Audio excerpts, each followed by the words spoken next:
Who suffers more? Men or women, ladies or gentlemen, breadwinners or dishwashers? I'm playing, kind of.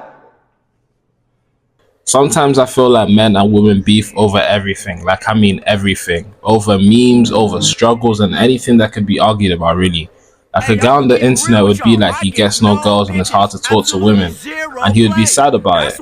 Then a girl would come out of nowhere and be like, well, as a woman, you know, dating a man is part of the patriarchy or something. Then a woman would complain about her period cramps and the pain of childbirth. And a guy would be like, well, getting kicked in the balls hurts just as much as childbirth. Vagina, I'd be able to compare now the difference between getting kicked in the nuts and giving birth. Giving birth is the only time a woman comes close to understanding what it's like when a man has a common cold. Okay? Are you well? Are you? Oh. And sometimes you're just like, bro, come on. Why do you feel like they always need to say their own problems when someone else is venting, or people are always opposing them with their own ideologies? Like, shush. Men and women, as well as different races, you know, I like calling out the hypocrisy, but you know, it gets to a point. All right. I like that one. I think that was funny. It just feels like as if we can't talk about our issues without overlapping them. Sometimes, you know, it's good, you know, when you're talking about like a world crisis, and then you get a lot of people who are also concerned about like world conflicts and issues, and like, you know, getting them in one place, you know, it's good and you can actually do something. Like, this one's going to be a throwback, but remember that one time we was going to storm Area 51, but it failed. I actually thought we could do it, you know, we had the Naruto runners and everything. Okay, I have to get back on topic. It just feels like as a society we are in a stage where people are vocal about their problems, and that's great. Who wouldn't want to live in a society where you can openly talk about your issues?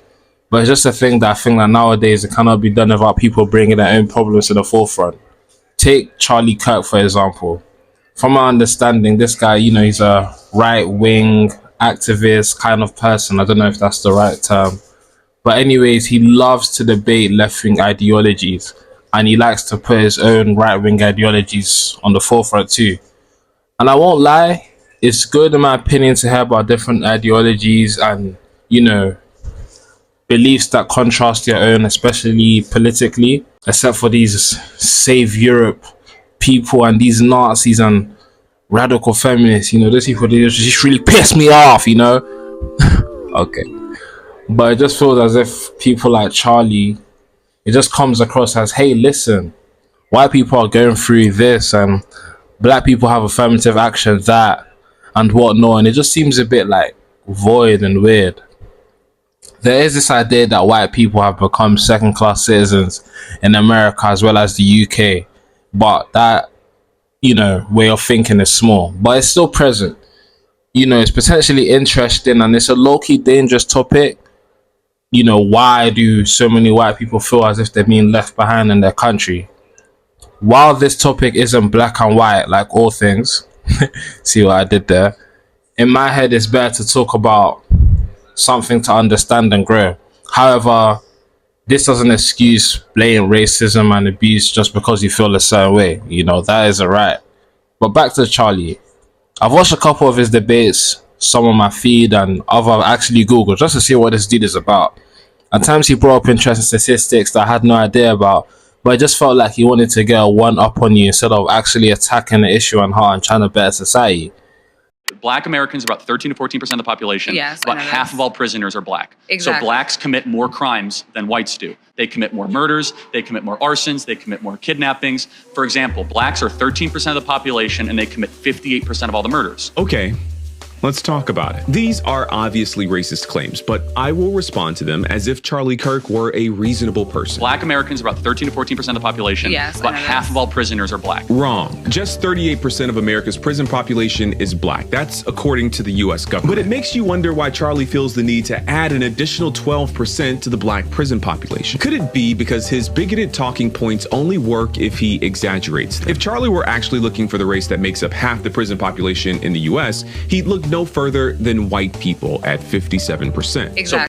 his debates don't really go anywhere. They're kind of like one-off talks just to get a quick win. I've seen him with college students, you know, who people who are supposed to be educated in quotations, and I think it's scary because the way he argues, especially when it comes to things like race, is just to justify a certain, dare I say, racist ideology. At a point, it just feels like, what are you doing this for? To actually improve upon the issue, you think, you know, it's current and actually needs discourse, or just to put some people down? All in all, I guess the message I just wanted to spit today was, you can have your problems and that's okay to talk about them, of course, as long as they're not hateful or hold malice against people based on who they are. And yeah, that's me just trying to keep it broad. But not child predators though. Not child predators. We don't like them. They not like us. All right, you know what I mean. The video isn't really long. Trust me, guys. I'm trying. Uni is kicking my butt right now.